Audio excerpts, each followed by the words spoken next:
اعوذ باللہ من الشیطان الرجیم بسم اللہ الرحمن الرحیم الحمد للہ رب العالمین والصلاة والسلام علی اشرف الانبیاء والمرسلین وآلہ الطاہرین۔ آیہ مجیدہ جس میں ذکر ہے ما کان محمد صلی اللہ علیہ وآلہ وسلم ابا احد من رجالکم ولکن رسول اللہ وخاتم النبیین وکان اللہ بکل شیء علیما۔ رسالت میں آپ کے خاتم النبیین ہونے پر سوال اٹھتا ہے کہ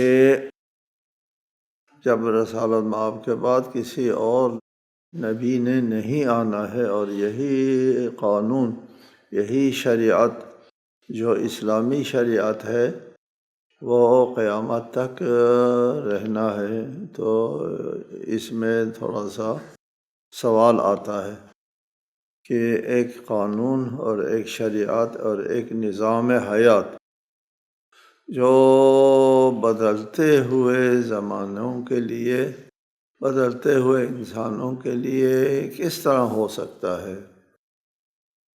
سوال آتا ہے کیا ایک ثابت غیر متغیر دین ایک متغیر انسان کے لیے سازگار ہے؟ یہاں پر سوال یہ پیدا ہوتا ہے کہ دین ناقابل تغیر ہے اور انسان کے حالات بدلتے رہتے ہیں، زمان و مکان کے اعتبار سے حالات بدلتے ہیں۔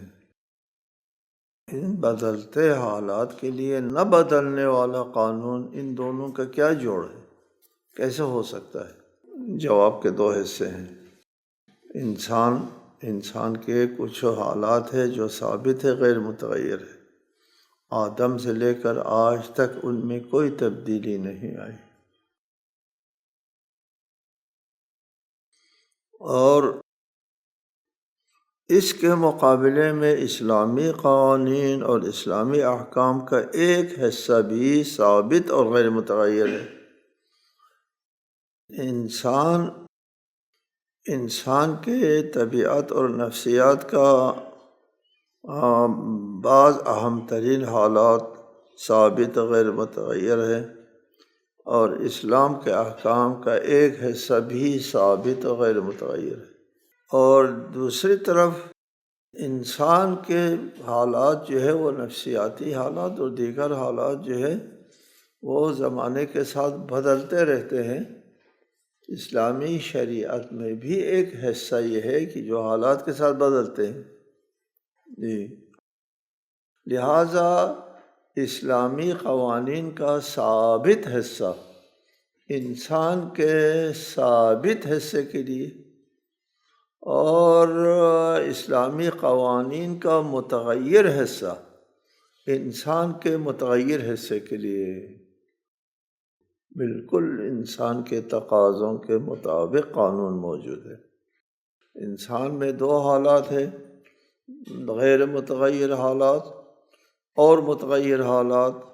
بالکل اسی طرح قانون شریعت میں بھی دو قسم کے قانون ہیں، متغیر قانون، غیر متغیر قانون۔ اب آگے ہم اس کی تفصیل بتاتے ہیں آپ کو کہ انسان حضرت آدم سے لے کر آج تک اور آج سے قیامت تک کے انسان سب اپنے اولاد اور والدین سے محبت کرتے ہیں، یہ ترقی یافتہ ہو نہ ہو، ایک بھوک اور پیاس کی صورت میں کھانے پینے کی ضرورت کا احساس کرتے ہیں۔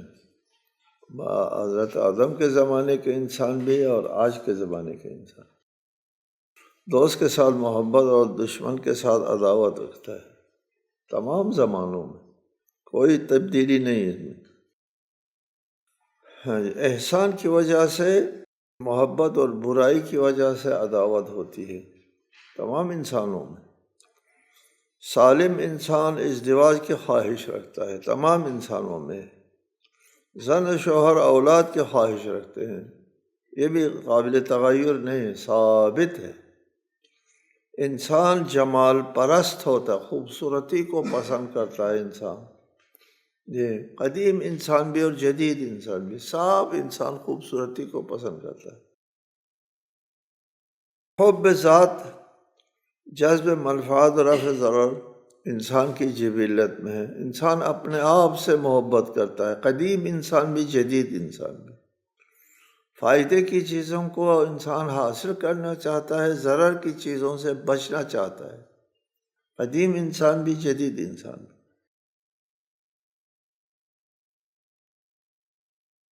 جب تک کوئی مانع نہ ہو اپنے خواہش کو نہیں چھوڑتا. انسان کے پاس جو خواہش ہے، ضرورت کی چیز ہے، اس کو حاصل کرنا چاہتا ہے. قدیم انسان بھی اور جدید انسان بھی.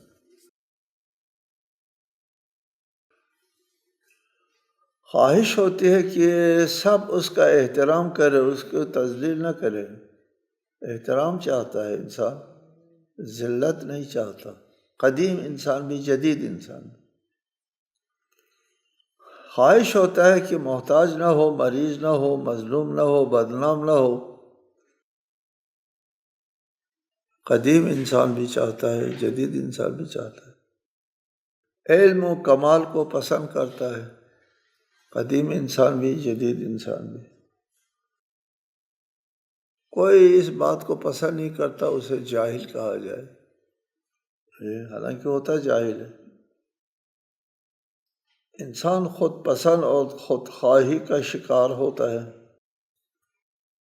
مگر یہ کہ اس کا عقلی قوت جو ہے وہ بالا تر ہو. قدیم انسان بھی جدید انسان بھی. غالباً انسان لالچی، بخیل اور کبھی سخی اور قناعت پسند ہوتا ہے. قدیم جدید دونوں. دوسروں پر برتری کا خواہش مند ہوتا ہے. موت اور نابودی کو ناپسند کرتا ہے. قدیم انسان بھی جدید انسان بھی. اپنی صحت اور نفسیاتی سکون کا خواہاں ہوتا ہے. گندگی اور غلاظت سے نفرت کرتا ہے. بغیر زحمت کے منافع کو، مفت میں آسان سے کوئی چیز ملنے کو اچھا کہتا ہے، پسند کرتا ہے. سردی اور گرمی سے متاثر ہوتا ہے، سردی لگتی ہے، گرمی لگتی ہے. قدیم جدید سب کو.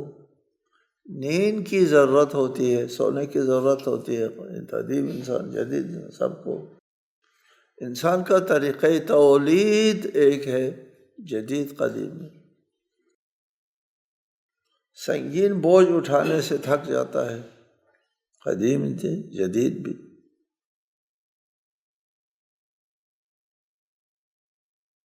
اور زخم لگانے سے درد ہوتا ہے، قدیم کو بھی درد ہوتا ہے، جدید کو بھی درد ہوتا ہے. یہ وہ بات اور بھی ہے، اور اس سے زیادہ ہے جو قدیم انسان میں بھی اور جدید انسان میں. یہ ہے وہ پہلو جو انسان کا ثابت و لا يتغیر ہے. البتہ یہاں پر آپ دیکھ سکتے ہیں کہ طریقے میں تبدیلی آتی ہے. انسان اپنا دفاع کرنا جو ہے، قدیم انسان بھی اپنا دفاع کرتا ہے اور جدید انسان بھی اپنا دفاع کرتا ہے. قدیم انسان جو ہے وہ پتھر مار کے دفاع کرتا تھا، جدید انسان جو ہے وہ ایٹم بم سے دفاع کرتا ہے. وہ طریقے دفاع دونوں انسان کرتا ہے. جی، اس کو کیفیتوں کا بدلنا جو ہے، قدیم انسان کس طرح کھاتے تھے، جنگلوں میں شکار کر کے کھاتے تھے. ابھی ہم ہانڈی وغیرہ میں پکا وکا کر کھاتے ہیں. کھانا دونوں میں ہے، طریقہ تبدیل ہے، وہ فرق نہیں کرتا. کیفیت میں تبدیل ہوتی ہے. قدیم انسان بھی سفر کرتا تھا، جدید انسان بھی سفر کرتا ہے. قدیم انسان پیروں پہ چل کر یا زیادہ سے زیادہ اونٹوں پر سوار، آج جہاز کے اوپر بیٹھ کر کے سفر کرتا ہے. دونوں سفر کرتا ہے، مسافت طے کرتا ہے، جدید اور قدیم دونوں. اب ہم آتے ہیں متحرک قوانین کی طرف. اسلام کا کچھ قانون ثابت و لا يتغیر ہے انسان کے اس پہلو کے لیے جو ثابت و لا يتغیر ہے. وہ بہت سارے ہیں، ان کے ذکر کی ضرورت نہیں. لیکن اس اسلامی قوانین کا وہ حصہ جو متحرک ہے، جو حالات کے ساتھ بدلتے ہیں، اس کی طرف توجہ ضروری ہے۔ اسلامی قوانین کو آپ دو حصوں میں تقسیم کر سکتے ہیں، اولی اور ثانوی۔ اولی ثانوی۔ اولی قانون وہ ہے جو طبعی حالات اور نارمل حالات کے لیے جو ہوتا ہے۔ ثانوی حالات جو ہے وہ متغیر حالات کے لیے قانون متغیر ہوتا ہے، بدلتا ہے۔ اولی قوانین جو بذات خود موضوع سے مربوط ہے، شراب سے مربوط ہے کہ یہ حرام ہے، اس کو اولی کہتے ہیں۔ ثانوی کس کہتے ہیں کہ ایک شخص کو شراب نہ پینے کی وجہ سے موت آ سکتی ہے، جان بچانے کے لیے پینا جائز ہے کا حکم آتا ہے، حکم بدلتا ہے، اس کو ثانوی حکم کہتے ہیں۔ اولی حکم خود موضوع کی نظر سے، ثانوی حکم حالات کی نظر سے ہوتا ہے۔ یہ اولی حکم یہ ہے کہ انسان وضو کرے، غسل کرے، خود موضوع کے حوالے سے۔ ثانوی حالات میں ضرر ہے تو وہ بدلتا ہے، حکم بدلتا ہے اور واجب اٹھ جاتا ہے۔ اس طرح متحرک قوانین کی تین قسمیں ہمارے سامنے آتی ہیں۔ متحرک قوانین کی تین قسمیں۔ پہلی قسم وہی ثانوی قوانین ہے جس کی تعریف کا ذکر ہو گیا، وہ عارضی حالات کے مطابق مترتب ہوتے ہیں۔ عارضی حالات میں قانون اور حکم بدل جاتا ہے۔ عارضی حالات میں قانون حکم کہاں کہاں بدلتا ہے؟ وہ ہے کئی جگہ۔ عارضی حالات میں قانون بدلنے کی کئی صورتیں ہیں۔ پہلی صورت اضطراری حالت ہے۔ اضطراری حالت میں قانون بدل جاتا ہے۔ بہت سے حرام چیزیں حلال ہو جاتی ہیں۔ وَقَدْ فَصَّلَ لَكُم مَّا حَرَّمَ عَلَيْكُمْ إِلَّا مَا اضْطُرِرْتُمْ إِلَيْهِ۔ اللہ نے جن چیزوں کو اضطراری حالت کے سوا تم پر حرام قرار دیا ہے ان کی تفصیل اس نے تمہیں بتا دی ہے۔ إِلَّا مَا اضْطُرِرْتُمْ إِلَيْهِ، جس کی طرف مگر یہ کہ اضطرار آیا۔ اضطرار کی حالت میں قانون بدل جاتا ہے۔ پہلا والا قانون کوئی بھی حکم ہو، آپ اضطرار کی حالت میں روزہ نہیں ہے، معاف ہے، معاف۔ اضطرار کی حالت میں نماز پڑھنے کا طریقہ معاف ہے، آپ اٹھ کے نہیں پڑھ سکتے، نہیں اٹھ کے نہیں، نہ پڑھو، بیٹھ کے پڑھو، بیٹھ کے بھی نہیں پڑھ سکتے، اور پھر لیٹ کے پڑھو، اور پھر لیٹ کر بھی اور کچھ نہیں، اعضاء و جوارح نہیں ہلا سکتے، سر بھی نہیں ہلا سکتے، سر کے اشاروں سے پڑھو، بدلتا ہے حکم۔ سر کا بھی اشارہ نہیں ہو سکتا، پٹی بٹی بندھی ہوئی ہے اور ادھر ادھر اس میں ہے، بہت اضطراری حالت میں سر بھی نہیں ہلا سکتا، تو آنکھوں کے اشاروں سے پڑھو، جو ہو سکتا ہے وہ کرو۔ لا یکلف اللہ نفسا الا وسعها، ٹھیک ہے نا، اضطراری حالت میں۔ اسی طرح عسر و حرج کے حالت میں، عسر و حرج کیا ہے؟ غیر معمولی مشقت اٹھانے کی صورت میں حکم اٹھ جاتا ہے۔ کام کر سکتے ہیں، غسل کر سکتا ہے انسان، لیکن غسل کرنے سے بخار لگے گا، نمونیا ہو جائے گا، بیمار پڑے گا، اور پتہ نہیں کتنے ہفتے جو وہ بستری ہونا پڑے گا، مرے گا بھی نہیں، اذیت اٹھانا پڑے گی، نہیں، نہ اٹھاؤ اذیت۔ یہ اس طرح کا غسل واجب نہیں ہے کہ تمہیں بخار ہو جائے، مریض ہو جائے وغیرہ۔ عسر و حرج کی وجہ سے حکم بدلتا ہے۔ فرمایا ہے وَمَا جَعَلَ عَلَيْكُمْ فِي الدِّينِ مِنْ حَرَجٍ، اور اللہ نے دین میں تمہارے لیے تم کو مشکل سے دوچار نہیں کیا ہے۔ حرج ہے، جہاں حرج ہے نفی حرج، یعنی وہاں حکم اٹھ جاتا ہے، کیونکہ وضو کرنے میں حرج ہے، حکم اٹھ جاتا ہے تیمم کرو، ٹھیک ہے جی۔ یرید اللہ بکم اليسر ولا یرید بکم العسر، اللہ تمہارے آسانی چاہتا ہے، یہ تمہیں مشقت میں ڈالنا نہیں چاہتا، مشقت میں ڈالنا نہیں چاہتا۔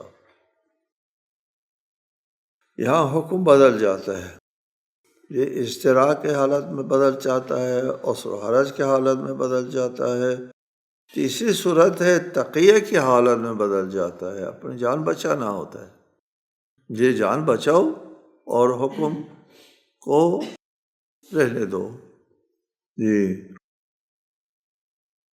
مثلا ارشاد فرمایا ہے لا يتخذ المؤمنون الکافرین اولیاء من دون المؤمنین، مومنین کو چاہیے وہ اہل ایمان کو چھوڑ کر کافروں کو سرپرست نہ بنائیں۔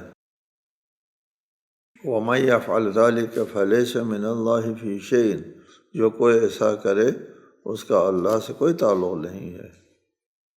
إِلَّا أَن تَتَّقُوا مِنْهُمْ تُقَاتًا، ہاں اگر تم ان کے ظلم سے بچنے کے لیے کوئی طرز عمل اختیار کرو تو کوئی حرج نہیں ہے، ٹھیک ہے۔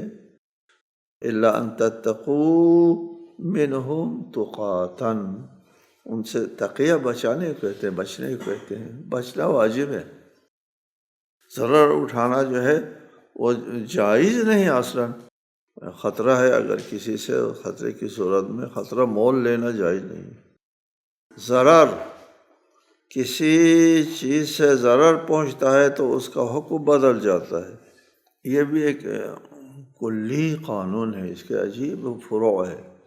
نفی ضرر، اسلامی قانون اس وقت بدل جاتا ہے جب اس میں ضرر ہے، آپ کے لیے ضرر ہے، یہ آپ کہتے ہیں کہ یہ کرو یہ نہ کرو، اس میں میرا ضرر ہے، تو اس وقت قانون بدل جاتا ہے، یہ نفی ضرر۔ مثلا اسلامی قوانین کے تحت انسان اپنے مال کا مالک ہے، لیکن اس مال کی کسی ضرر سے کسی کو ضرر پہنچتا ہے تو ملکیت کا حق سلب ہو جاتا ہے۔ یعنی آپ کو اپنے مال پر تصرف کرنے کا حق حاصل ہے، ٹھیک ہے، لیکن آپ کے تصرف سے دوسرے کو ضرر پہنچتا ہے تو آپ نہیں کر سکتے، قانون بدل جاتا ہے۔ الناس مسلطون علی اموالہم، حدیث ہے، لوگ اپنے مال کے اوپر مسلط، اختیار ہے اپنے مال کے ساتھ جو چاہے کرے، ٹھیک ہے، الا ان کی کسی اور کو ضرر ہے، نہیں اختیار، آپ نہیں کر سکتے۔ آپ اس درخت اگائیں، درخت جو ہے اس سے پھل کھائیں، پھل کاٹیں، ٹھیک ٹھاک باغ لگائیں، کوئی حرج نہیں، اجازت ہے، سنت بھی ہے، ثواب بھی ہے، مساقات آپ پڑھتے ہیں فقہ میں۔ لیکن آپ کا درخت جو ہے وہ دوسرے کی زمین کو سایہ کرتا ہے، اس کی فصل خراب ہوتی ہے، جی جائز نہیں ہے، اس شاخ کو کاٹنا ہوگا جو دوسرے کے زمین پر سایہ کرتا ہے۔ لا ضرر ولا ضرار فی الاسلام، اسلام میں نہ ضرر اٹھانا ہے اور نہ کسی کو ضرر پہنچانا ہے۔ یہ حدیث ہے، یہ قاعدہ لا ضرر ولا ضرار ہمارے اصول فقہ میں یہ قاعدہ ہے، کلی قاعدہ ہے، کتابیں لکھی گئی ہیں اس قاعدے کے اوپر۔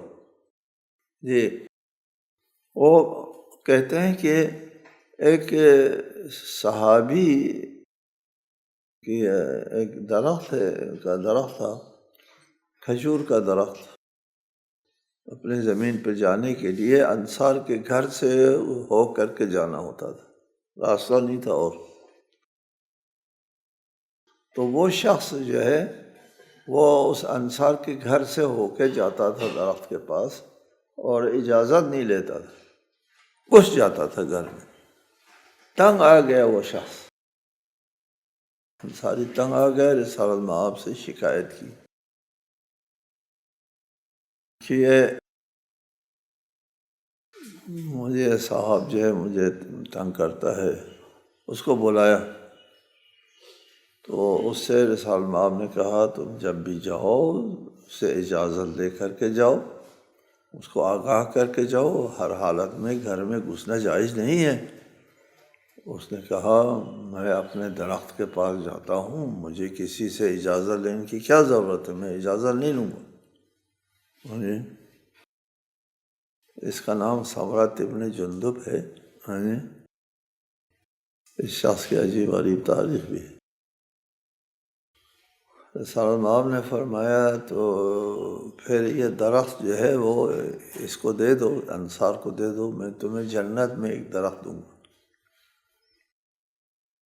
انہوں نے کہا نہیں، مجھے بھی نہیں چاہیے، قبول نہیں کیا۔ ٹھیک ہے، آدمی اچھا آدمی تھا نا، درخت جنت میں رسالت مآب سے قبول نہیں کیا۔ رسالت مآب نے فرمایا جاؤ اس کے درخت کو اکھاڑ کر کے پھینک دو، لا ضرر ولا ضرار فی الاسلام، یہ حدیث فرمائی۔ اب یہ قاعدہ کلیہ بن گیا۔ ہاں جی، اس کو اپنے درخت کے پاس جانے کا حق حاصل نہیں ہے کسی کو ضرر دے کر۔ یہ اپنے درخت کا وہ مالک ہے، اس پر اس کا اختیار ہے، لیکن جب اس میں دوسرے کو ضرر پہنچتا ہے کوئی اختیار نہیں، قانون بدل جاتا ہے۔ ٹھیک ہے جی، قاعدہ لا ضرر ولا ضرار یہ مشہور ہے، کتابیں لکھی ہیں ہمارے فقہاء نے، اس پر کتابیں لکھی ہیں، اور اس حدیث کو بھی شیعہ سنی سب نے ذکر کیا ہے، الفاظ میں اختلاف کے ساتھ۔ اسی طرح جبر و اکراہ کی صورت میں قانون بدلتا ہے، کوئی کسی کو مجبور کرتا ہے قانون بدلتا ہے۔ بیماری اور سفر کی حالت میں روزے کا حکم بدل جاتا ہے، سفر میں روزہ نہیں ہوتا، بیماری میں روزہ نہیں ہوتا۔ خوف کی حالت میں نماز کا طریقہ بدل جاتا ہے، خوف کی حالت میں حکم بدلتا ہے۔ عاجز انجام دینے سے جو انسان عاجز رہ جاتا ہے اس کا حکم بدل جاتا ہے۔ نہ جاننے کی وجہ سے بھی حکم بدلتا ہے، نہ جاننے کی وجہ سے، بشرطے کہ یہ نہ جاننا جو ہے کوتاہی کی وجہ سے نہ ہو، جس کو جاہل قاصر کہتے ہیں۔ جاہل قاصر وہ ہے جس تک پیغام نہیں پہنچ سکا، اس لیے وہ نہیں جانتا ہے۔ یہ بھی ایک طویل بحث ہے، یہ سمجھنے کی چیز ہے یہ بات کہ جاہل قاصر کون ہے، جاہل مقصر کون ہے۔ آج کل کی دنیا میں اگرچہ روابط جو ہے وہ ذرائع بہت زیادہ ہیں، لیکن ہمارے خیال میں بہت سے لوگ جاہل قاصر ہیں، ان تک پیغام نہیں پہنچ پاتا، وہ بیچارہ کچھ کر نہیں سکتا، نہیں کر سکتا۔ یہیں شہر کے بیرون دیہات میں زمینوں میں آپ جائیں، ادھر آپ سمجھ سکیں گے جاہل قاصر، یہاں تو جاہل قاصر تو ادھر ہے، یہ بیچارہ کچھ نہیں کر سکتا۔ یہاں سے چل کے شہر تک جا کر کے ان کو کسی مسجد سے حکم سیکھے، وہ سیکھے، اصلاً یہ سوجھ بوجھ ہے ہی نہیں۔ یا دیہات ہے پہاڑوں کے اوپر ہے، اس میں یہ سوجھ بوجھ ہے ہی نہیں بیچارے کے پاس کہ مجھے کچھ جا کر کے سیکھنا چاہیے۔ بہت ہے جاہل قاصر یہاں، جی جاہل قاصر ماخوذ نہیں ہوں گے۔ نظر قسم عہد کے ذریعے حکم بدلتا ہے، جی آپ پر واجب نہیں تھا، آپ نے نظر مانی، واجب ہو گیا۔ اچھا جی، دو حکموں میں تزاحم کی وجہ سے یہ ٹکراؤ ہوتا ہے، دو حکموں میں ٹکراؤ ہوتا ہے، وہاں حکم بدل جاتا ہے۔ ٹھیک ہے جی،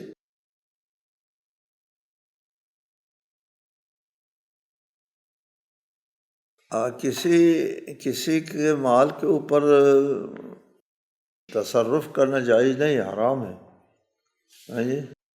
لیکن کوئی مومن جو ہے، کوئی انسان جو ہے، ان کی جان خطرے میں، ان کی جان کو بچانے کے لیے کسی کے مال پر تصرف کرنا پڑتا ہے، ٹھیک ہے، جائز ہے۔ اس وقت ٹکراؤ ہے، حرام اور واجب میں ٹکراؤ ہے۔ اسی مال پر تصرف کرنا حرام ہے، جان بچانا واجب ہے، دونوں میں ٹکراؤ ہے، اور دونوں نہیں ہو سکتا، ایک کی خلاف ورزی کرنا ہوتا ہے، حکم بدل جاتا ہے۔ یہ دونوں مال کے اوپر تصرف کرنا جو حرام ہے، یہ حرمت اٹھ جاتی ہے، بچاؤ مومن کی جان۔ مکلف کی تکلیف واجب کفائی، واجب عینی دو ہیں۔ واجب عینی وہ ہے جو ہر ایک کو بچا لانا ہوتا ہے، واجب کفائی وہ ہے کچھ لوگ اس کو بچا لے آئے تو باقی ان سے بھی تکلیف ساقط ہو جاتی ہے۔ سب کے اوپر واجب نہیں کہ سب جا کے مجتہد بن جائے، واجب نہیں، سب مبلغ بن جائے وہ بھی واجب نہیں ہے۔ کچھ لوگ اور جو ہے وَلْتَكُن مِّنْكُمْ أُمَّةٌ يَدْعُونَ إِلَى الْخَيْرِ، ایک امت ہو، ایک گروہ ہو تم میں سے، بس واجب ادا ہو جاتے ہیں اس ایک گروہ کی وجہ سے۔ اس کو واجب کفائی کہتے ہیں۔ اور واجب عینی یہ ہے کہ ہر ایک کو خود سے واجب بچا لانا ضروری ہے، لیکن اگر واجب کفائی کو بچا لانے والا سوائے آپ لوگوں کے نہیں ہے تو آپ لوگوں پر واجب کفائی نہیں ہے، واجب عینی ہو جاتا ہے، اور کوئی نہیں ہے، یہ حکم بدل جاتا ہے۔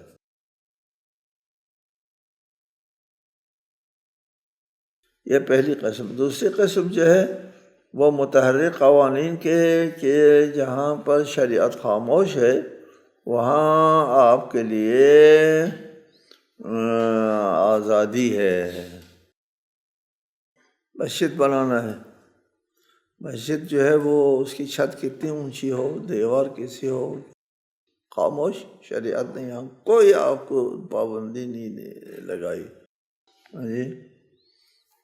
اس کو آیت اللہ سید باقر صدر نے ایک اصطلاح بنایا، منطقۃ الفراغ کہا ہے، خالی علاقہ، خالی علاقہ، کہ یہاں شریعت نے کوئی حکم لاگو نہیں کیا، آزاد چھوڑایا آپ جیسے چاہیں بنائیں، مسجد 4 کونے بنائیں، 5 کونے بنائیں، گول بنائیں، وہ فرق نہیں کرتا، منطقۃ الفراغ نام دیا ہے۔ یا جہاں پر ملکی قانون جو ہے وہ نہیں ہے، قرآن و سنت میں کوئی قانون نہیں ہے، جدید قانون کی ضرورت ہے، اور اس کے لیے وہ پارلیمنٹ کے ممبر لوگ بیٹھ کر کے ووٹنگ کے ذریعے قانون بنا سکتے ہیں۔ پارلیمنٹ کو یہاں حق حاصل ہے قانون بنانے کا، جہاں اسلام خاموش ہے، ٹھیک ہے جی۔